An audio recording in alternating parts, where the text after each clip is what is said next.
In addition to the 4 venues at Fondazione Prada, the last part of our installations are here in the courtyard. Several works have already arrived.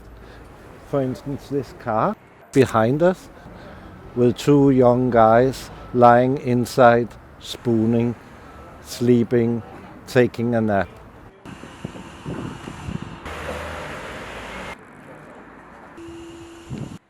When we work in public space, we like to create situations where there might be a moment of hesitation.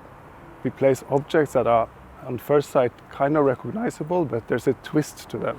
For instance, you can find like a cooling box that you've used for picnics, an object that's not so common to find maybe here at Fondazione Prada. When you see this cooling box, you might start thinking about who could have been here. Also, when you walk around, you will see some street signs. Our street signs are mirroring the surroundings. They almost become part of the architect. They don't give you directions. That fits in a way to the freedom that you find in this space where you have to make up your own meaning. Now it's one of the very last days of install and our work is still protected until the big opening.